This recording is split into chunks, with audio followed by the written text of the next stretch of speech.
Nunca creí que llegaría el día en que contaría esto. Hay momentos en los que desearía que mi memoria funcionara como un disco duro. Borrar, formatear, olvidar. Pero no importa cuánto lo intente. Cada vez que cierro los ojos, vuelvo ahí. A esa noche. A ese cuarto.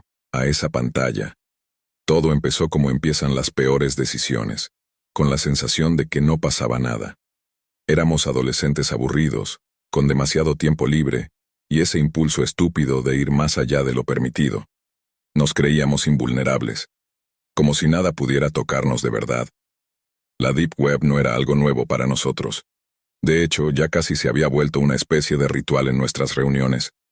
Cuando no había mucho que hacer, abríamos el navegador especial, nos metíamos por túneles oscuros de la red y explorábamos páginas raras, foros con temas bizarros y hasta servicios turbios que parecían salidos de una película enferma. Sí, habíamos visto cosas fuertes, pero nada que sintiéramos real. Todo parecía distante, ajeno, como si fuera un teatro grotesco diseñado para asustar a los ingenuos. Hasta esa noche. Nos juntamos en casa de Mike. Sus padres habían salido de viaje por el fin de semana, así que teníamos vía libre. Éramos 5, cada uno con una bebida en la mano, todos apretujados en su cuarto, con la única luz siendo la del monitor. Había pasado la medianoche. Ya estábamos hartos de los juegos y las bromas de siempre. Fue entonces cuando Mike dijo, ¿y si entramos otra vez a la Deep Web? Nadie se opuso. Era como una broma recurrente. Abrió Tor, se conectó, y empezamos a vagar entre páginas sin rumbo fijo. Todo parecía como siempre, ridículo, perturbador, surrealista, hasta que nos topamos con algo que no habíamos visto antes. Era una página sin título, solo tenía escrito un número, 187 en letras rojas, no había descripciones, ni imágenes, ni advertencias, solo ese número. ¿Qué será esto?, preguntó uno de los chicos. Mike, sin dudarlo, dio clic. La pantalla se volvió negra por unos segundos, y luego apareció una transmisión en vivo. La imagen era confusa al principio, como si la cámara estuviera colocada al azar en una habitación con poca luz. Al centro, había un hombre amarrado a una silla, con la cabeza agachada. A su alrededor, 5 tipos con overoles negros y máscaras industriales, de esas que cubren todo el rostro. Ninguno hablaba, solo estaban ahí, parados, como esperando algo. No sabíamos si reírnos o preocuparnos. Era raro, muy raro, pero también imposible de ignorar. Fue entonces cuando uno de los enmascarados se acercó a la cámara y habló. Al principio no se le entendía por el ruido de fondo, como si hubiera estática o interferencia, pero poco a poco su voz se fue aclarando.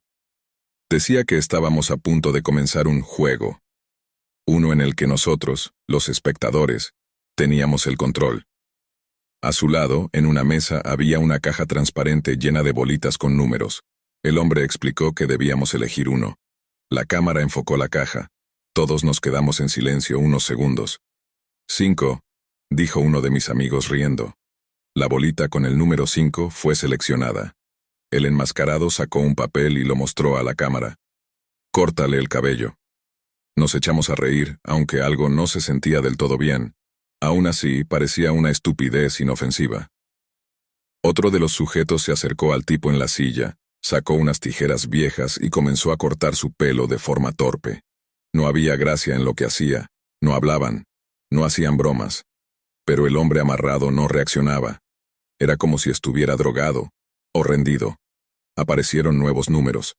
7, dijo otro. El papel esta vez decía, píntale la cara. Sacaron un marcador grueso y empezaron a rayarle la cara. Dibujos torpes, groseros, como si lo humillaran por entretenimiento. Aún así, todo se sentía controlado. Extraño, pero contenido. Como un sketch perturbador. Pero la atmósfera cambió. Lo sentí. Mike escogió el número 3. Dale un golpe, decía el nuevo papel. Uno de los sujetos se acercó y sin pensarlo 2 veces, le propinó una bofetada seca y brutal. El sonido del impacto se escuchó con nitidez en la transmisión. El hombre soltó un quejido, apenas audible. Levantó la cabeza unos centímetros, como si su cuerpo empezara a reaccionar por primera vez. Ahí fue cuando la risa desapareció de nuestra habitación. Nadie hizo comentarios. Nadie soltó bromas. Empezamos a entender, aunque no queríamos, que eso que veíamos no era una actuación, pero seguimos. Otro número. Otro castigo. Un balde de agua helada sobre el cuerpo del hombre. Tembló, se encogió. Ya no era gracioso. Nos mirábamos de reojo con nerviosismo, como esperando que alguien dijera, basta. Pero nadie lo hizo. Otro número. Hazle un corte en el brazo. Uno de los hombres sacó un cuchillo pequeño, sin brillo, y se lo deslizó en la piel con frialdad quirúrgica. La sangre comenzó a correr lentamente. El tipo gimió. Esa clase de sonido que uno no puede fingir. Era real. En ese momento me di cuenta de que no estábamos viendo un video cualquiera, estábamos participando de algo, y no sabíamos cómo detenerlo. Después de ese corte sangriento, la habitación se sumió en un silencio absoluto. No era el tipo de silencio que se produce cuando a todos se les acaban los temas de conversación, sino ese tipo denso, sofocante, que se clava en la garganta. Nadie podía mirar al otro por más de un segundo, no hacía falta decir nada, lo sabíamos todos, esto ya no era un juego, y hacía rato que habíamos cruzado una línea peligrosa, pero nadie tocó el mouse, nadie cerró el navegador, nadie apagó la computadora. Era como si la pantalla ejerciera una especie de fuerza sobre nosotros, una atracción retorcida, oscura, como si nos retuviera ahí, frente al monitor, incapaces de movernos, congelados. Mike, el único con los dedos aún cerca del teclado, tragó saliva. Lo vi hacerlo. Su garganta subió y bajó, seca, como si tuviera un puñado de tierra en la boca. Uno más, y ya, murmuró. Nadie respondió. Otro número. El azar siguió con su danza cruel. Esta vez fue el 11. La cámara mostró el papel con una frase que parecía una sentencia medieval. Quiebra un dedo. El tiempo se detuvo, literalmente. Sentí que todo se paralizaba. El zumbido del ventilador se volvió insoportable. El aire olía a sudor y a algo más. Algo como electricidad en el ambiente, como antes de una tormenta. Uno de los enmascarados tomó la mano del hombre con una naturalidad escalofriante. No dijo nada. No hizo un gesto previo. Solo aplicó presión, un crujido seco, claro, como si partieras una ramita con la mano. El grito que lanzó el hombre me hizo estremecer. No era el típico alarido de dolor de película. Era puro, crudo, como si su alma se hubiera rasgado en ese mismo instante. Volteé hacia mis amigos. Estaban pálidos, inmóviles. Uno de ellos tenía las manos apretadas contra la cara, los dedos entre el cabello, como si intentara arrancarse los pensamientos. Otro había apoyado la frente contra la pared como si quisiera desaparecer. Pero nadie dijo nada. Nadie se fue. Éramos cómplices mudos, atrapados en un espectáculo que nosotros mismos habíamos alimentado. Después vino otro número, y otro, arráncale una uña. Usaron unas pinzas metálicas, tomaron el dedo herido y comenzaron a jalar. Despacio. Con esa lentitud cruel que solo se ve en las pesadillas. El hombre gritó de nuevo. Gritó hasta que su garganta pareció romperse. No se desmayó. No aún. Fue peor. Seguía despierto. Yo quería vomitar. De verdad. Sentí la bilis subir por mi garganta y me llevé una mano a la boca. Mis piernas temblaban.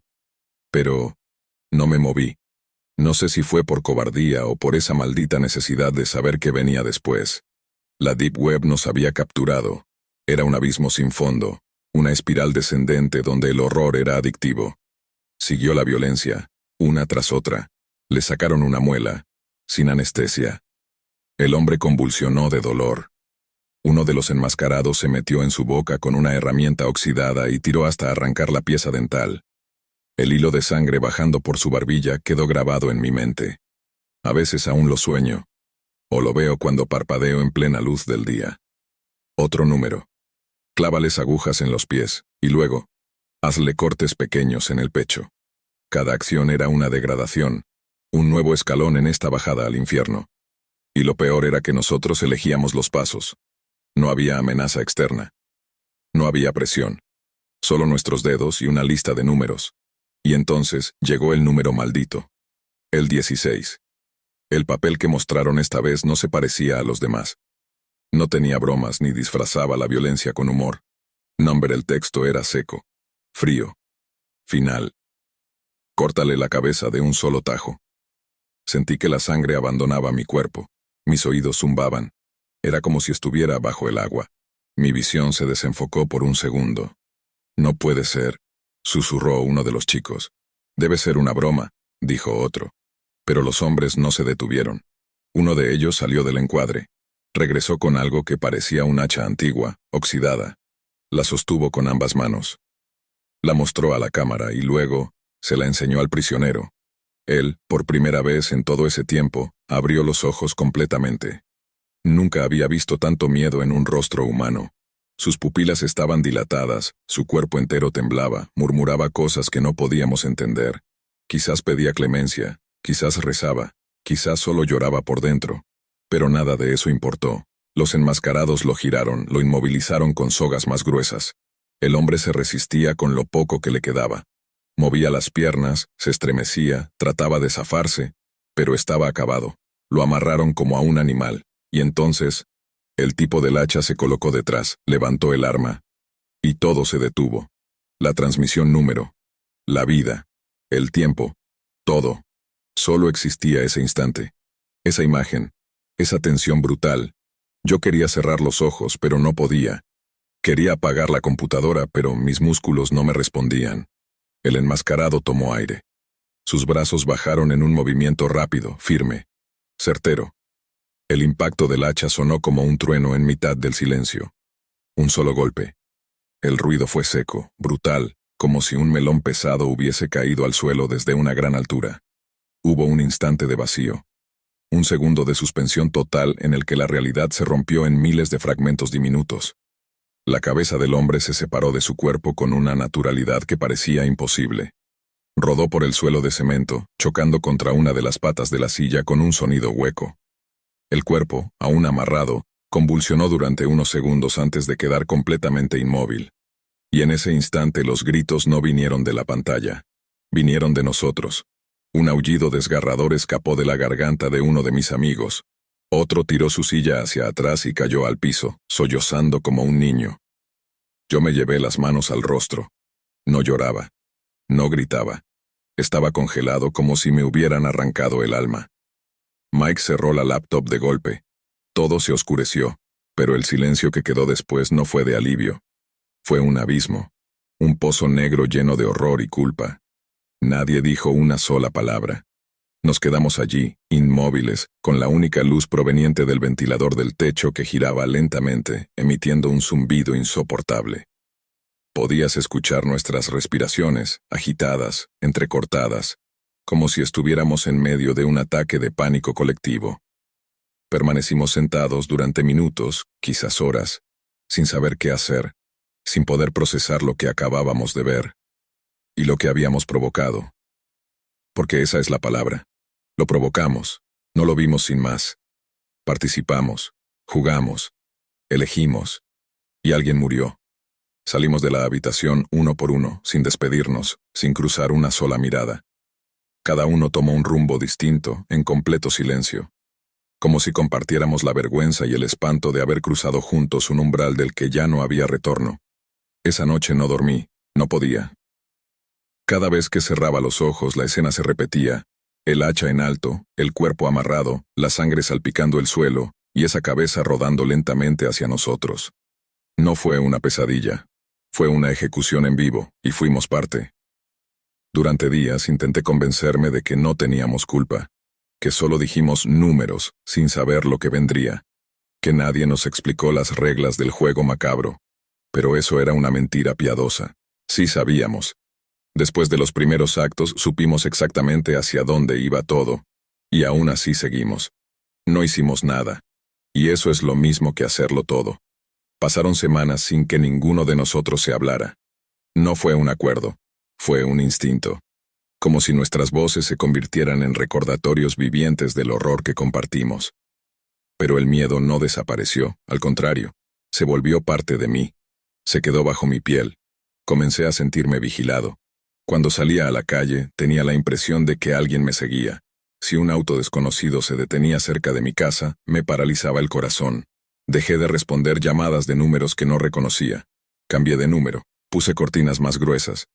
Empecé a vivir como si estuviera escondido de algo invisible pero real.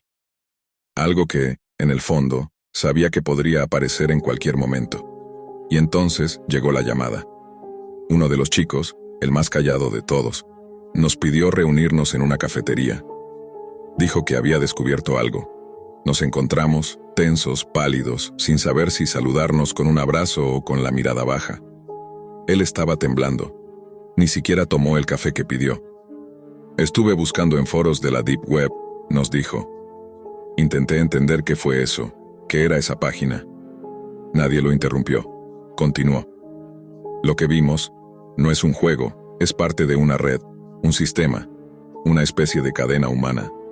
Las personas que entran y eligen los números se convierten en los siguientes objetivos. Un silencio aún más frío se apoderó de la mesa. Según lo que leí, esa página rastrea las IP de quienes participan. No lo hacen al azar. No se trata solo de torturar. Es una forma de selección. El que mira puede terminar siendo el que sufre. El que habla desaparece. No lo podía creer, y sin embargo, lo creí. Sentí un nudo en el estómago que no me ha abandonado desde entonces. Desde ese día nada volvió a ser normal. Me alejé de todo. Redes sociales, videojuegos en línea, incluso del grupo de amigos. Ya no quería que nada me recordara ese momento, esa noche, esa página. Vivía alerta. Cualquier sonido me sobresaltaba. Dormía con un cuchillo bajo la almohada. Cada vez que alguien tocaba el timbre sin avisar me paralizaba. A veces tenía la sensación de que había alguien mirándome desde la oscuridad. Una silueta en la ventana. Una sombra en el reflejo del televisor apagado. Pero nunca había nadie, o al menos, nunca logré verlo. Empecé a tener pesadillas recurrentes. En una, el hombre amarrado se sentaba al borde de mi cama con la cabeza colgando de sus manos. En otra, yo era el que estaba en la silla, y mis amigos eran los que elegían los números, riéndose. Me despertaba empapado en sudor, con la garganta seca, mirando las esquinas del cuarto como si algo fuera a surgir de las sombras. Y lo peor es que con el tiempo perdí el sentido de lo real. Dejé de distinguir qué era paranoia y qué era peligro auténtico. Una vez creí ver a uno de los enmascarados en el vagón del metro. Tenía una gorra, pero sus ojos eran iguales. Estuve a punto de bajarme corriendo, pero cuando lo miré por segunda vez, ya no estaba. Otra noche, recibí un mensaje a mi nuevo número. Solo tenía 3 palabras. Te estamos viendo. Bloqueé el número. Rompí el chip. Tiré el teléfono, pero el terror no se fue. Nunca se fue. Ya no sé qué fue verdad y qué fue alucinación. Solo sé que esa página existía, que esa transmisión fue real, que alguien murió y que nosotros ayudamos. Lo demás, lo ignoro, o no quiero saberlo. Desde entonces, nunca volví a ser el mismo, ni yo ni los demás. Poco a poco, fuimos dejando de hablarnos. El grupo que solíamos ser, esa pandilla de chicos tontos que se creían intocables, simplemente se disolvió como si el horror que vivimos hubiera destrozado el lazo que nos unía. No hubo peleas, no hubo reproches, solo una distancia muda y creciente. Cada quien tomó su propio camino, pero cargando con el mismo peso en la espalda. A veces me pregunto qué será de ellos, si alguno lo contó, si alguno terminó en terapia o si alguien más ya no está entre nosotros. Yo nunca me atrevía a hablar de esto con mi familia. ¿Cómo se supone que les explicas algo así? ¿Cómo les dices que viste morir a un hombre mientras jugabas a ser Dios con un clic del mouse? ¿Cómo les cuentas que fuiste parte de una tortura transmitida en vivo por la Deep Web y que no hiciste nada? No hay palabras, no hay forma, solo queda el silencio. Ese silencio que grita cada vez que se apagan las luces. La paranoia se convirtió en mi compañera. Empecé a cerrar con doble llave, a cubrir las cámaras de mis dispositivos con cinta negra, a mirar por la mirilla antes de abrir la puerta incluso en pleno día. He cambiado de dirección 2 veces. Me he mudado sin avisarle a nadie. He destruido laptops, formateado discos duros y quemado cuadernos en los que escribí para liberar mi cabeza. Nada funciona, porque no se trata solo de protección. Se trata de vivir sabiendo lo que viste, lo que hiciste, sabiendo que no eras tan inocente como creías. A veces camino por la calle y me parece que alguien me observa desde un auto estacionado. En otras ocasiones escucho ruidos extraños en la noche y me despierto con el corazón galopando en el pecho. Una vez juré ver una figura parada frente a mi ventana durante varios minutos, pero cuando me acerqué, no había nadie. solo la sombra de mi culpa reflejada en el cristal. Y la verdad, ya no sé si ese miedo es porque alguien realmente viene por nosotros, o porque no puedo vivir conmigo mismo. Pasaron años desde aquella noche. Años. Y sin embargo, cada vez que apago la luz de mi habitación, me vuelvo ese chico de nuevo, sentado frente a la computadora, con el estómago revuelto, con los dedos helados sobre el teclado, recordando la voz del hombre que gritó, recordando la cabeza que cayó. Lo más extraño es que nunca más volví a encontrar esa página. Creé perfiles falsos, entré con otras computadoras, usé proxies. Nada, desapareció, como si nunca hubiera existido, como si solo hubiera sido un castigo para nosotros, una especie de maldición lanzada desde los rincones más oscuros de la Deep Web. Pero sé que no fue una alucinación, porque no estaba solo, porque los otros también lo vieron, porque nadie se ríe de eso hoy. He conocido a personas que creen que la Deep Web es solo un mito, una exageración, un invento de adolescentes aburridos y conspiranoicos, y en parte los entiendo, porque nada de lo que hay en la superficie del Internet, ni siquiera en las películas de terror, se parece al vacío moral absoluto que habita en esas profundidades. Ahí las leyes no existen, las reglas no aplican, la vida humana es un recurso, el dolor un espectáculo. Y el error más común es pensar que uno puede entrar, mirar un rato, y salir como si nada. Pero eso no es verdad. Lo que vimos esa noche se nos metió en la sangre. Nos cambió. Nos corrompió. Tal vez ese era el verdadero juego. No torturar a un hombre, sino ver hasta qué punto un grupo de adolescentes podía dejar de lado su humanidad por curiosidad, por diversión, por el morbo de tener el control. Y lo hicimos. Jugamos. Elegimos números. Y alguien murió. No hay excusa. No hay consuelo. A veces me pregunto qué habría pasado si hubiéramos cerrado la computadora desde el primer número. Si alguien hubiera tenido el coraje de decir, esto está mal. Si hubiéramos desconectado el cable, apagado el router, salido de ese cuarto y jurado nunca volver a mirar esas páginas. Pero no lo hicimos. Y ahora esa noche vive en nosotros. Nos habita, nos devora lentamente, como un parásito silencioso que se alimenta de nuestros recuerdos. Esta es la primera vez que lo cuento, y no porque me sienta valiente, lo hago porque necesito advertirte. A ti, que quizás estás pensando en entrar solo a mirar, que quizás crees que lo peor que puede pasar en la Deep Web es ver algo perturbador. Estás equivocado. Lo peor no es ver, es participar, es darte cuenta de que no fuiste una víctima, sino parte del horror, y que por más que intentes volver a tu vida normal, nunca vas a poder mirarte al espejo sin recordar lo que hiciste. Así que si estás ahí, con el cursor flotando sobre ese icono extraño en tu escritorio, si estás a punto de abrir Tor, si crees que el mundo digital es una tierra sin consecuencias, piénsalo 2 veces. No todo lo oculto está esperando ser descubierto. Hay secretos que existen por una razón, hay puertas que no deben abrirse, hay juegos que no tienen vuelta atrás, y la Deep Web no es solo un rincón oscuro del Internet, es una trampa disfrazada de curiosidad, donde el precio que pagas no siempre es tu vida. A veces es algo peor, tu conciencia. Nunca imaginé que acabaría escribiendo esto. En mi línea de trabajo uno aprende a callarse más de lo que cuenta, y hablar demasiado puede ser un error costoso. Pero lo que ocurrió fue tan inusual, tan perturbador, que siento la necesidad de dejarlo registrado, aunque sea de forma anónima, para que otros quizás eviten seguir el mismo camino. Trabajo en una división especializada de delitos informáticos dentro de una agencia federal. No puedo entrar en detalles. Basta con decir que mi trabajo está enfocado en rastrear crímenes digitales. Y sí, muchas veces eso incluye monitorear lo que sucede en la Deep Web. A diferencia de lo que se dice en los foros o en los canales de YouTube de terror, la mayoría de las cosas que circulan sobre la Deep Web, cuartos rojos, sicarios por encargo, rituales en vivo, no son más que invenciones baratas para asustar a adolescentes. La mayoría de los delitos reales, y eso lo sabe cualquiera que haya trabajado en el campo, ocurren en la parte visible de Internet. Sin embargo, todo cambió para mí un martes por la tarde. Recibí una llamada que, en apariencia, no tenía nada que ver con mi unidad. El oficial que me contactó no estaba seguro de si debía asignármelo, pero me pidió que al menos le echara un vistazo.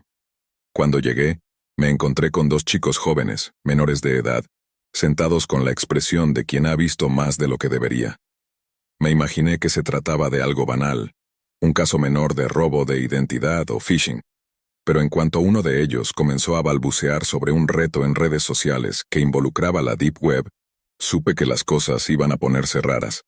Al parecer estaban participando en una especie de desafío viral en TikTok, o quizá en YouTube, no lo dejaron claro. La idea era sencilla: entrar a la Deep Web y comprar algo extraño, algo que nadie más tuviera. Ya sabes, el típico comportamiento adolescente que busca la adrenalina de lo prohibido. Me explicaron que habían navegado por múltiples páginas ocultas, la mayoría inofensivas o decepcionantes, hasta que dieron con un sitio que vendía libros únicos. Compraron uno, y lo trajeron conmigo, envuelto en una bolsa de plástico y sellado con cinta. Me puse guantes antes de tocarlo. A simple vista parecía un libro viejo, encuadernado en cuero desgastado. Pero bastó abrirlo para que todo se tornara turbio. El contenido era una serie de fotografías. Las primeras eran inofensivas: una chica joven, sonriendo en lo que parecía un parque o una plaza. Pero a medida que pasaba las páginas, las imágenes cambiaban de tono: ropa más ajustada, poses más provocadoras, luego disfraces sexuales, un uniforme de sirvienta, orejas de gato, medias, y al final, fotos explícitas. Pregunté si eso era todo, si solo querían mostrarme pornografía comprada en la Deep Web. Entonces uno de ellos sacó una pequeña tarjeta que venía dentro del libro. En ella, con una caligrafía elegante, se leía: «Gracias por su adquisición, estimado cliente. Este libro contiene algo más que simples imágenes. Lo que sostiene entre las manos es verdaderamente único. Para asegurar que su experiencia sea íntima, el volumen ha sido encuadernado con la piel de la joven que aparece en las fotografías. Disfrute de cada página». Leí la tarjeta 2 veces, y por un segundo creí que era un mal chiste, tal vez parte de una puesta en escena exagerada para hacer más oscura la experiencia. Pero los chicos no estaban riendo, estaban pálidos, nerviosos. Los entrevisté por separado. Sus versiones coincidían palabra por palabra. Todo apuntaba a que estaban diciendo la verdad. Intenté ser razonable. Les dije que probablemente todo era una estrategia de marketing retorcida, que la encuadernación sería cuero animal y nada más. Pero por protocolo, informé a la gente a cargo y documentamos el material. Pensé que ahí terminaba mi participación. Un simple caso curioso más entre miles. Hasta que días después me llamaron de nuevo. El análisis forense del libro confirmó que el cuero de la encuadernación era piel humana. Y de pronto, lo que parecía una historia absurda de adolescentes jugando en la Deep Web se convirtió en un caso criminal de dimensiones monstruosas. A partir del momento en que el laboratorio confirmó la procedencia del material, todo cambió. El simple hecho de saber que el libro había sido forrado con piel humana auténtica activó todas las alarmas. No solo era un caso macabro, ahora nos enfrentábamos a la posibilidad de un homicidio ritualizado, o peor aún, sistemático. El departamento forense indicó que, por la forma en que la piel había sido tratada y curtida, el proceso fue realizado por manos expertas, alguien con conocimiento profundo de cómo trabajar material humano como si fuera cuero. La investigación se reabrió de inmediato. Me reincorporaron al caso. Mi primer paso fue interrogar nuevamente a los 2 adolescentes. Necesitábamos rastrear la URL exacta que habían utilizado para hacer la compra en la Deep Web. Por fortuna, uno de ellos todavía la tenía guardada en una nota encriptada de su celular. Usamos una red protegida y un entorno virtual seguro para intentar acceder al sitio, pero todo lo que obtuvimos fue un mensaje de error. El dominio .onion ya no respondía. Ni una línea de código, ni una dirección IP, nada. Era como si el sitio hubiera sido borrado del mapa digital. Pensé en las posibilidades. Tal vez el administrador del sitio lo había cerrado tras completar la venta, o quizás alguien lo había denunciado y lo habían tirado desde adentro. Recurrimos a todo lo que teníamos a mano. Analizamos el libro, escaneamos cada página, buscamos huellas, rastros de ADN, microfibras, tinta. Los expertos determinaron que la piel pertenecía a una mujer joven, caucásica. Su ADN, sin embargo, no coincidía con ninguna base de datos criminal, ni registros médicos ni reportes de personas desaparecidas. Tampoco se pudo determinar su identidad a partir de las fotos. Circulamos las imágenes en bases de datos privadas, pero nadie la reconoció. La joven parecía invisible para el sistema. Era como si nunca hubiese existido. En paralelo, revisamos el historial de paquetes enviados desde los buzones utilizados en la transacción. Ambos libros, sí había otro, fueron despachados desde grandes ciudades, con etiquetas falsas y sin remitente confiable. Lo único que compartían los dos envíos era el tipo de caja, una caja de cartón reciclado sin marcas, con olor a barniz fuerte y una ligera textura en las paredes interiores. Un químico del laboratorio dijo que esa mezcla de materiales se utiliza a veces para preservar piel humana en procesos artesanales. Era tan retorcido como específico. Durante semanas no avanzamos un solo centímetro más. La frustración era palpable. El caso parecía enfriarse, hasta que encontré algo inesperado. Una noche, navegando por foros profundos de discusión, donde gente comparte experiencias turbias con la Deep Web, encontré una publicación anónima que me hizo detenerme. Una mujer de otro estado relataba haber adquirido un libro extraño también desde la Deep Web. Describía con detalles inquietantes cómo dentro del paquete venía una tarjeta muy similar a la que teníamos, agradecimientos, advertencia de que era piel real, sugerencias de cómo sentir la textura mientras se lea. El tono ceremonial era idéntico, casi palabra por palabra. Rastrear a la mujer fue complicado, pero finalmente dimos con ella. No quiso reunirse en persona. Aceptó enviar el libro para análisis, solo con la condición de que se le garantizara anonimato absoluto. Su historia era simple. Lo compro por curiosidad mórbida. No esperaba que fuera real. Cuando lo recibió, no pasó de las primeras páginas antes de devolverlo a su caja y esconderlo. Algo en ella le decía que estaba mirando algo que nunca debió ver. El análisis del segundo libro confirmó lo que temíamos. También estaba encuadernado en piel humana. El ADN, en esta ocasión, no coincidía con el del primer ejemplar. Distinta víctima, mismo procedimiento, misma carta, mismo origen, pero esta vez, la URL que usó la mujer seguía activa. Fue un avance como pocas veces hemos tenido en la unidad. El enlace nos llevó a un sitio alojado en la Deep Web, accesible solo con navegadores específicos y protocolos de cifrado. A diferencia de otras páginas del inframundo digital, que suelen ser catálogos rudimentarios o foros con estética amateur, este sitio era sorprendentemente básico, como si estuviera diseñado para pasar desapercibido. Nada de efectos, solo fondo blanco, texto negro y enlaces simples. El catálogo incluía títulos genéricos nada particularmente sospechoso. El diario de Ella, Sonrisas en verano, colección privada de primavera. Todos venían con una descripción que parecía escrita por un poeta perturbado, una experiencia íntima con la textura del recuerdo, encanto natural forjado a mano, páginas que respiran tu deseo. Revisamos cada sección del sitio y lo capturamos por completo. Tomamos capturas, descargamos el código fuente, analizamos los metadatos, pero no encontramos ni una pista de su servidor de origen. Preguntamos a los adolescentes si ese era el sitio por donde habían hecho su compra y ambos lo confirmaron. Uno de ellos incluso recordó el título exacto, Tesoro de Primavera. No podíamos rastrear a los vendedores. No podíamos identificar a las víctimas. Lo único que sabíamos con certeza es que alguien estaba secuestrando mujeres jóvenes, fotografiándolas, asesinándolas, despelejándolas y luego vendiendo libros encuadernados con su piel por la Deep Web, todo bajo la fachada de arte. Y lo peor, es que ya no era solo un caso aislado. Entonces ocurrió lo inesperado. El chico que había hecho el pedido del primer libro, el más curioso, el que convenció al otro a participar en el reto, desapareció. Un día, simplemente no volvió de la escuela. Se pensó que era una fuga voluntaria, como tantas otras, pero no dejó nota, no llevó pertenencias, nada que indicara una salida planeada. Durante semanas, se le buscó por todo el estado. Se activó la alerta Amber, se revisaron cámaras, se interrogó a contactos, maestros, amigos, y no se encontró absolutamente nada. Fue entonces cuando el segundo chico vino a nosotros temblando con un sobre en la mano. Había sido dejado en la puerta de su casa esa mañana. El sobre no tenía remitente ni dirección, solo su nombre escrito a mano. Dentro había algo inhumano, un trozo de pergamino. Pero no era papel, era piel humana, según confirmó el laboratorio más tarde. En su superficie, escrita con lo que el análisis forense determinó que era sangre, se leía un simple mensaje: mantente fuera de nuestros asuntos.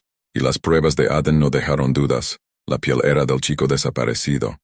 Tras el hallazgo de ese fragmento de piel humana, marcado con sangre y entregado como una amenaza directa, el caso dejó de ser solo inquietante. Se convirtió en una pesadilla tangible. La investigación ya no giraba únicamente en torno a quienes estaban detrás del negocio de los libros macabros. Ahora teníamos que asumir que estaban observándonos, sabían quiénes éramos y no temían hacérnoslo saber. Yo no soy alguien que se considere fácilmente impresionable. Mi carrera ha estado plagada de imágenes difíciles de borrar, de pruebas digitales que me han hecho perder la fe en ciertas partes del ser humano, pero esa noche no dormí. Durante 3 días, cada vez que cerraba los ojos, veía esa piel, ese mensaje, sentía el eco de las palabras escritas con sangre: mantente fuera de nuestros asuntos. El miedo no era solo por mí, era por mi familia, por las personas que amo. Sabía que cualquiera que se adentrara demasiado en ese mundo podía desaparecer, como el chico, y la Deep Web no deja huellas, no permite giros dramáticos de último momento. Y cuando alguien cae, es como si nunca hubiese existido. Pero justo cuando pensaba que nada podía ponerse más oscuro, la historia dio un vuelco brutal. Pasamos de investigadores a narradores involuntarios, porque mientras tratábamos de recomponer la cadena de horrores del caso del libro de piel humana, en otra parte del país alguien más ya estaba viviendo su propia versión de un infierno tejido por la Deep Web. Un segundo narrador entra en escena, un hombre que, al principio, no tiene nada que ver con nosotros ni con los adolescentes. Un traficante de drogas de poca monta. Un hombre que ha pasado desapercibido para el sistema durante años, operando desde la sombra, aprovechando la impunidad del anonimato digital. No voy a pretender que soy una buena persona, comienza diciendo. He vendido pastillas falsas, he puesto en riesgo a gente que ni siquiera conocía, todo para ganar unos billetes, pero lo que me pasó a mí, no se lo deseo ni a mi peor enemigo. Dice que su negocio había estado cayendo. La legalización de la marihuana había hecho que sus ventas bajaran. Ya nadie necesitaba contactar a alguien como él para conseguir algo con lo que olvidar, y eso lo obligó a reinventarse, y ahí fue donde entró la Deep Web. Ali encontró un mercado sin reglas, un terreno donde la moral era una opción y la ley era solo un concepto abstracto. Vendía armas, sin números de serie, sin verificaciones, pistolas automáticas, rifles, todo lo que cualquiera pudiera querer, sin preguntas. Durante un tiempo le funcionó. Gente de todos lados le escribía, desde mafias locales hasta tipos solitarios que querían sentirse protegidos. Las ventas se multiplicaban, pero el caos, como siempre, no tarda en alcanzar a quienes creen que pueden manipularlo desde fuera. Un día uno de los envíos sale mal. Una pequeña pandilla me escribió furiosa. En lugar de sus AK-47 habían recibido una caja con consoladores. Consoladores, enormes, negros, 30 centímetros cada uno. ¿No les pareció gracioso? A mí tampoco. Los mensajes de amenaza no tardaron. Desde mafias mexicanas hasta grupos de Europa del Este le empezaron a reclamar por entregas erróneas. Algunos paquetes nunca llegaron. Otros terminaron en direcciones equivocadas. En al menos un caso, las armas terminaron en manos de la policía. Sin entender cómo había pasado, el traficante recurrió a un hacker de confianza. Entraron al sistema de envíos. Ahí lo descubrieron. Alguien había manipulado todas sus órdenes, redireccionando los paquetes, saboteando su reputación, echándole encima a toda la cadena criminal que dependía de él. Su sistema había sido intervenido desde adentro, y entonces comenzó la verdadera pesadilla. Estaba sentado frente a la computadora con la cabeza entre las manos, cuando escuché una voz. No era mi conciencia, era mi computadora. La cámara web se encendió sola. Un LED rojo parpadeaba. ¿Alguien lo estaba observando? Una voz masculina comenzó a hablarle, con una calma que era más escalofriante que cualquier grito. Le habló como si ya lo conociera, como si supiera exactamente quién era, dónde vivía y cuántos errores había cometido. Tuviste una mala semana, ¿no es cierto? Parece que todo se te viene encima. El traficante pensó que era un chantaje como otros. Se burló, le mostró el dedo medio a la cámara. Pero la voz no se ofendió. Siguió hablando segura de sí misma. hasta que dijo las palabras que lo congelaron. Deberías preocuparte por los 4 miembros de la tríada china que vienen por la esquina de tu calle ahora mismo. La pantalla de su computadora cambió. Mostraba una cámara de seguridad, colocada en la calle frente a su edificio. Una cámara de un cajero automático. En la imagen, efectivamente, 4 hombres musculosos con tatuajes visibles caminaban directo hacia su puerta. El traficante apenas tuvo tiempo de reaccionar. La voz le indicó que huyera por la ventana trasera, corriera por la escalera de incendios, cruzara por el callejón, que siguiera las instrucciones, si quería sobrevivir. Disparos comenzaron a sonar detrás de él mientras corría. Una bala pasó tan cerca de su cabeza que pudo sentir el calor cortante del aire desplazado. Finalmente logró escapar, pero no era libre. Estaba siendo guiado, manipulado. Lo llevaron a un almacén oscuro, escondido en una zona industrial abandonada. El lugar parecía normal al principio, hasta que la puerta se cerró con un clic y la temperatura comenzó a caer. La voz volvió a escucharse, pero ahora venía desde los parlantes del lugar. Y lo primero que le dijo lo dejó sin aliento. Soy el tipo que le dio a la tríada tu dirección. No era un salvador, era el verdugo, y tenía reglas. No tocar la computadora, no intentar escapar, no desobedecer. Cada infracción sería castigada con la muerte. Lo sabía porque el traficante descubrió que le habían insertado una cápsula de cianuro dentro de su mano mutilada, justo donde antes había estado su dedo medio. La cápsula podía activarse remotamente. La voz le encargó una misión: infiltrarse en una estación de policía y recuperar las armas que él mismo había vendido, y que ahora estaban bajo custodia como evidencia de un triple homicidio. El traficante se negó al principio. Dijo que era imposible, que no era un ladrón profesional ni tenía los recursos para colarse en una comisaría sin ser descubierto. La respuesta fue brutal: mira tu mano. Y al hacerlo, vio el brillo metálico incrustado entre la carne. Era real. Todo era real. Con la certeza helada de que su vida estaba literalmente en manos de alguien más, alguien que hablaba desde un parlante, que lo había despojado de un dedo y que conocía cada uno de sus pasos. El traficante aceptó la misión, no porque quisiera, porque no tenía alternativa.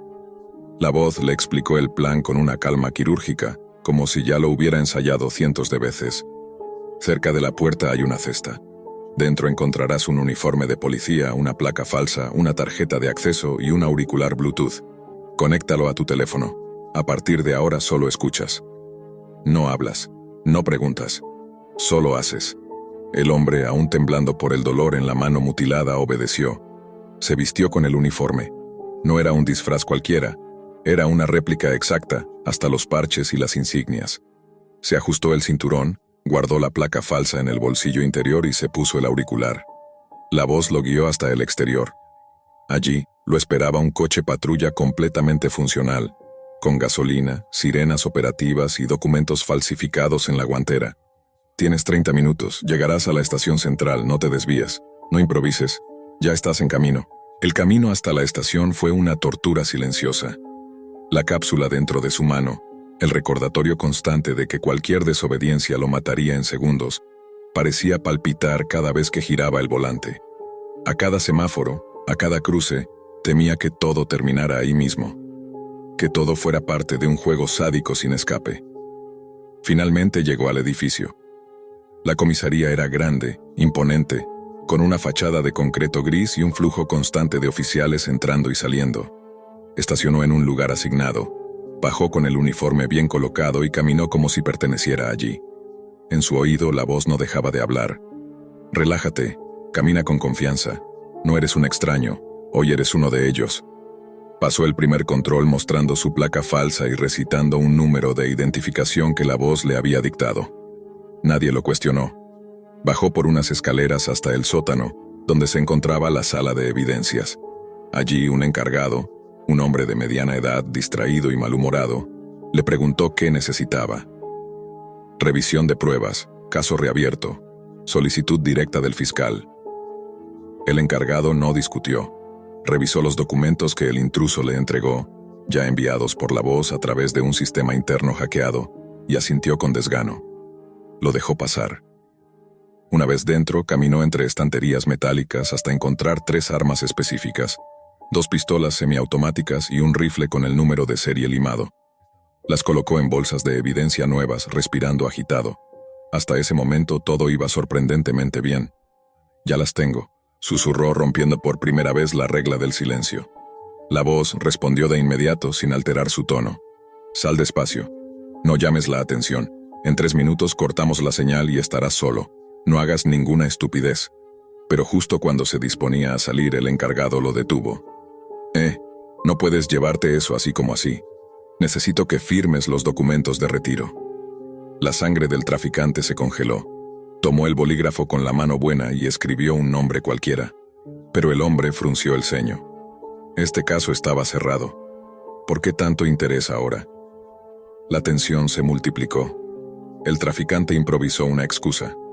El fiscal encontró inconsistencias. Hay una nueva declaración. Quiere revisar el armamento. El encargado lo miró desconfiado. Se alejó hacia una oficina detrás del vidrio para consultar con un detective. El traficante los vio hablar. Ambos lo miraron.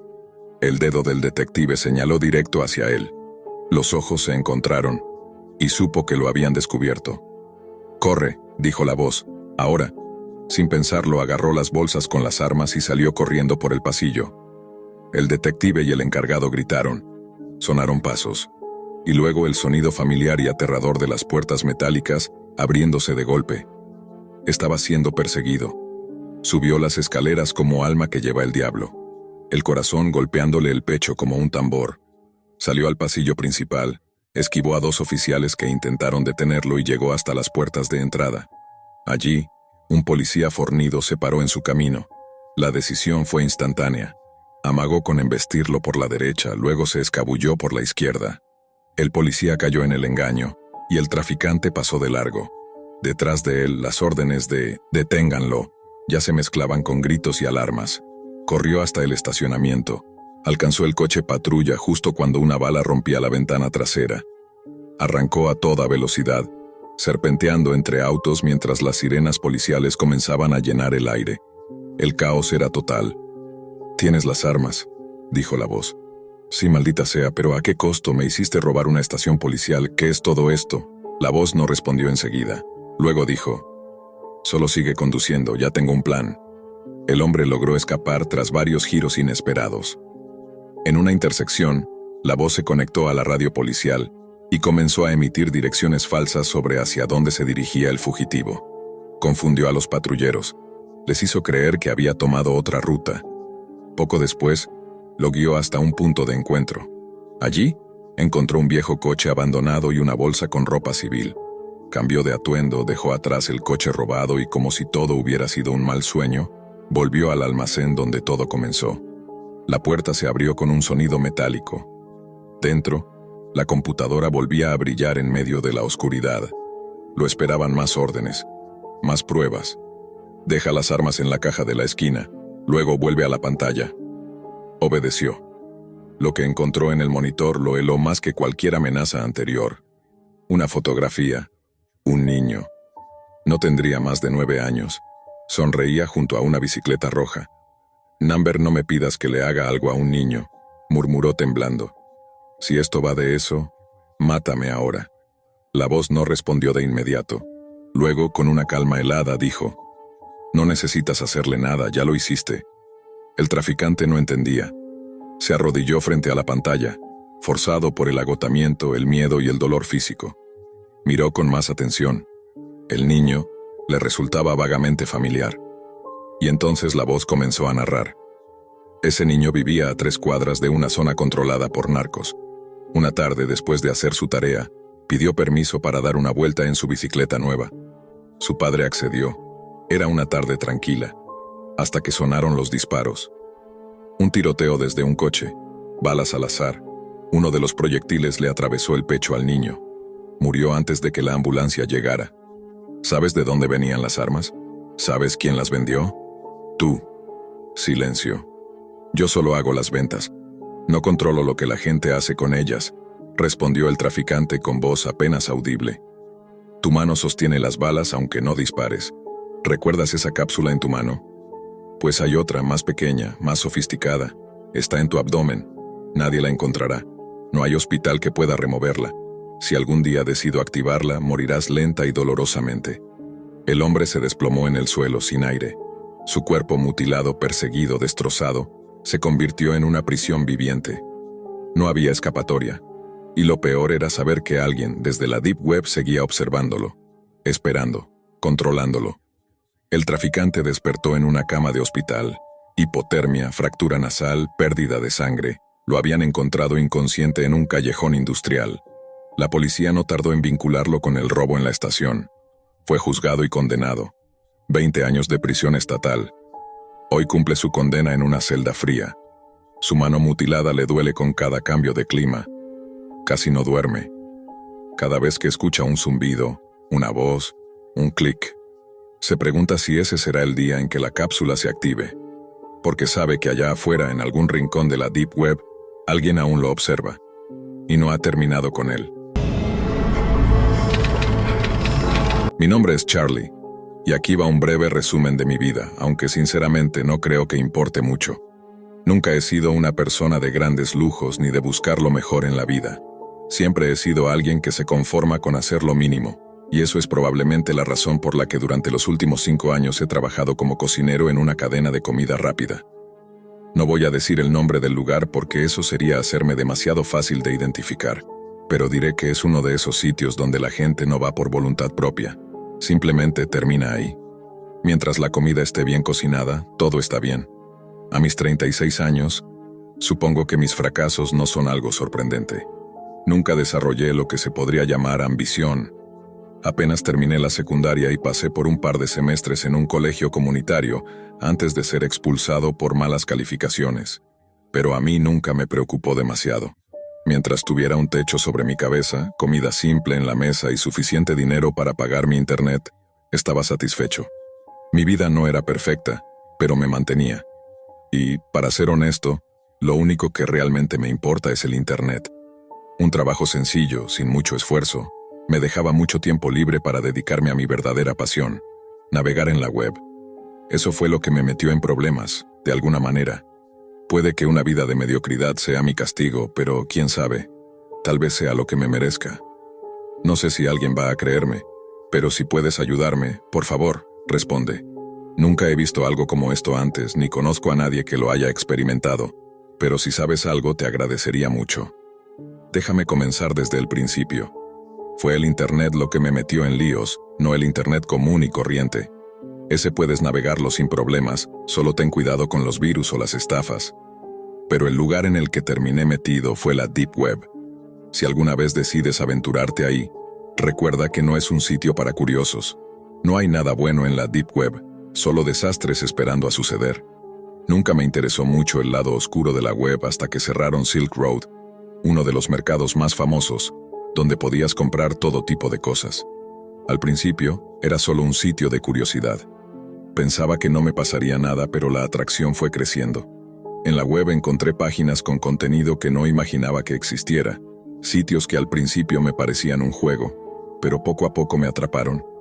Mi amigo Gail me habló de la Deep Web hace más de 10 años. Éramos solo un par de chicos aburridos, viendo cómo podías acceder a cualquier cosa sin restricciones. Al principio todo era solo una broma, pero a medida que crecían mis visitas, la fascinación se volvió más peligrosa. Gail y yo nos distanciamos. Él terminó trabajando en una oficina, en un trabajo normal, mientras yo me perdía en esa red oscura. No estaba involucrado en negocios ilícitos ni nada de eso. Solo me atraía a explorar lo prohibido como un tipo de morbosa curiosidad. No voy a entrar en detalles sobre todo lo que hay, seguramente ya lo sabes. Si no, basta con buscar en Google. Solo diré que la Deep Web es hogar de todo tipo de contenido, desde ilegal hasta extremista. Pero lo más interesante era ver los sitios que nadie te decía, como una especie de morbo por descubrir lo que estaba oculto. A veces no podía dejar de ver. Una de las páginas más raras que encontré se llamaba Resistance Onion. Era solo un fondo negro con un cuadro de texto que me invitaba a escribir. Lo hice, y al instante apareció un mensaje. ¿Nos ves? ¿Quieres ser uno de nosotros? Pude haber cerrado el navegador en ese momento, pero no lo hice. Mi curiosidad me empujaba a continuar. No respondí, pero la pantalla se llenó de texto que no entendía. Parecía algo sacado de una película de hackers. Traté de cerrar la página, pero la computadora no respondía. Era como si algo estuviera tomando control. No sé cuánto tiempo pasó, pero cuando regresé en mí, la pantalla solo decía fin. En ese momento me asusté, pero no entendí por qué. Todo parecía inofensivo, así que apagué la computadora y me fui a dormir. Al día siguiente todo parecía normal. Fui al trabajo y me dediqué a hacer mi rutina, cocinando como siempre. Sin embargo, algo en mí no estaba bien. Mi compañero Ed, un veterano de la cocina, me miraba raro. Al principio no entendí, pero después comenzó a mencionarme el sitio de la Deep Web. Me dijo, «Oye, ¿has visto Resistance Onion? Es increíble». Me congelé. Ed, que apenas podía usar su correo electrónico, no era el tipo de persona que se adentraría en esos lugares. Algo no cuadraba. Para mi sorpresa, la situación empeoró cuando mi gerente, Sheila, me llamó a su oficina. Me regañó por hablar demasiado de ese sitio, como si hubiera estado obsesionado. No tenía sentido, porque ni siquiera lo había mencionado a nadie, excepto a Ed. Pero aún así, Sheila me despidió. Salí de allí confundido y molesto. Mientras caminaba hacia la salida, Ed gritó detrás de mí, «Revisa Resistance Onion, es un sitio genial». Eso me heló por completo. Al llegar a casa, encendí mi computadora, con la esperanza de relajarme un poco en la web. Pero lo primero que noté fue el sonido de cientos de correos electrónicos llegando. Al abrirlos, vi que todos mis contactos me habían enviado mensajes extraños. Al parecer había enviado un video a cada uno de ellos, un video que no recordaba haber enviado. El video mostraba exactamente el código que había visto en el sitio de la Deep Web. No podía ser real. ¿Cómo había pasado esto? Traté de calmarme, pero la paranoia no me dejó. Durante horas respondí a los correos explicando que me habían hackeado, pero mientras lo hacía sentí cómo el pánico comenzaba a apoderarse de mí. Decidí desconectarme de todo, pero a la mañana siguiente, las cosas solo empeoraron. Mi jefe me llamó nuevamente. Esta vez me despidió por completo. Estaba completamente fuera de control. Nadie entendía lo que estaba pasando, y la situación no dejaba de empeorar. Pero lo peor estaba por llegar. Algo extraño estaba ocurriendo. Aunque traté de desconectarme, todo el mundo parecía saber lo que había pasado en la Deep Web. Todos los mensajes, todas las interacciones, todo se centraba en ese mismo sitio oscuro. Estaba atrapado. Esa noche, cuando intenté desconectar de todo, la paranoia me invadió por completo. No podía dejar de pensar en todo lo que había sucedido. Cada vez que apagaba la computadora, sentía como si algo o alguien me estuviera mirando. Algo que no podía ver, pero que sabía estaba ahí. Esa sensación de estar siendo observado me dejó inquieto, y decidí apagar el teléfono y desconectar el internet. Necesitaba descansar, aunque no sabía si podría dormir esa noche. Me fui a la cama, pero el sueño no llegaba. Los ecos de las palabras de Ed, las imágenes de la página y la amenaza de la resistencia seguían rondando mi mente. La idea de haber estado en la dark web, en ese sitio tan perturbador, me perturbaba más de lo que quería admitir. Sin embargo, algo más me rondaba en la cabeza. Las extrañas interacciones con mi teléfono, la repetición del video en los correos electrónicos y las constantes menciones al mismo sitio oscuro. No podía dejar de pensar en cómo todos a mi alrededor, incluso personas que no habrían estado interesadas en esos lugares, parecían saberlo. Como si todos estuvieran conectados a algo que yo no comprendía. Decidí irme a dormir, resignado a que necesitaba descansar. Aunque la sensación de miedo persistía. Sin embargo, cuando cerré los ojos, sentí que algo extraño pasaba. Un ruido distante me despertó. No estaba seguro de si lo había soñado, pero sentí un leve susurro, casi inaudible, pero lo suficiente como para que mi cuerpo se tensara. Lo ignoré, o al menos traté de hacerlo, pero a medida que avanzaba la noche, el susurro comenzó a intensificarse. Un susurro bajo y suscitante que venía de mi teléfono. Decidí levantarme. Mi corazón latía acelerado, y las manos me sudaban mientras caminaba hacia el teléfono, encendiendo la pantalla. Nada. Estaba apagado. Pero entonces, una vibración me recorrió el cuerpo. Era un mensaje de alguien en mi lista de contactos que nunca me había hablado antes. ¿Estás listo? El terror recorrió mi espina dorsal. No pude responder, no sabía qué hacer. Entonces me di cuenta de algo aún más aterrador. No era yo quien había escrito el mensaje. Miré el teléfono y vi que estaba enviando mensajes automáticamente. Decenas de ellos.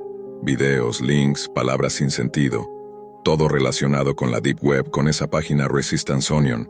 Mis dedos no tocaban la pantalla. Algo o alguien estaba tomando control de mi dispositivo. El pánico me inundó.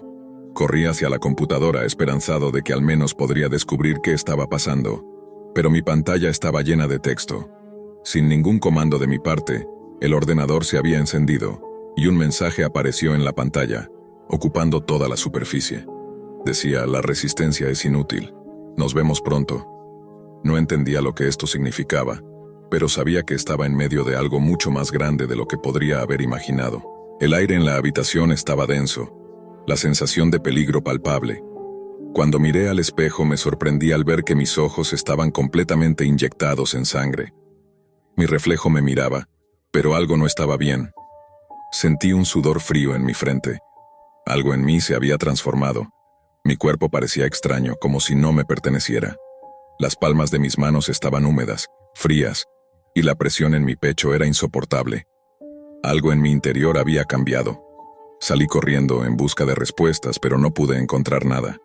Todo lo que sabía era que la Deep Web no era simplemente una red para explorar contenido ilegal o encontrar cosas que no se deben ver. Era un lugar donde las fronteras entre la realidad y lo irreal se difuminaban, donde las personas no solo se perdían, sino que eran consumidas por lo que se encontraba allí. Y yo me había convertido en una de esas víctimas. Lo siguiente que supe fue que estaba conduciendo sin rumbo, sin siquiera saber cómo había llegado al coche. Mis pensamientos eran confusos, mi mente fragmentada. Todo lo que podía oír era el zumbido de la radio, pero las voces dentro de ella me hablaban de algo que no quería escuchar. Cada mensaje, cada correo electrónico que había enviado estaba volviendo.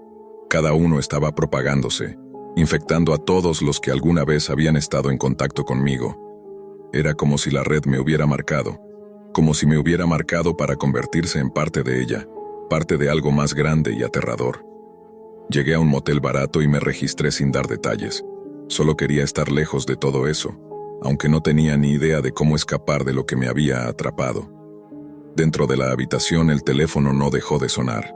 Cada vez que lo miraba, un nuevo mensaje llegaba, cada uno más desesperado que el anterior. «Estás siendo observado», decía uno. «Es solo el comienzo», decía otro. Las palabras eran ininteligibles, pero el mensaje era claro. Ya no estaba solo. Algo había cruzado al otro lado, algo oscuro que me observaba, que me controlaba, y me estaba llevando. Mientras los mensajes seguían llegando, un terror inédito me atravesó. Mi mente comenzó a nublarse, y la voz, esa misma voz que había oído en la Deep Web, comenzó a susurrar en mi oído. «Te estamos esperando. La resistencia es inútil». Mis piernas temblaban, mi cuerpo no me respondía. No sabía qué hacer, a quién recurrir. Nadie podía ayudarme. De repente el teléfono sonó una vez más. Miré la pantalla, y en ella apareció un mensaje final, que parecía venir de todas partes a la vez. «Lo que viste en la Dark Web no es solo un juego. Ahora eres parte de nosotros». La pantalla se apagó de golpe. Todo a mi alrededor comenzó a desmoronarse, y no supe si estaba soñando o si había cruzado algún umbral del que no había retorno. Ahora, mientras escribo esto, siento como si mi alma estuviera siendo drenada, como si no fuera yo quien estuviera escribiendo, sino algo más, algo que me controla, algo que me observa desde las sombras. Si lees esto, ten cuidado, no caigas en la tentación de explorar lo prohibido, porque una vez que entras no hay vuelta atrás, la Deep Web no te deja ir tan fácilmente. Y yo, ya no soy yo.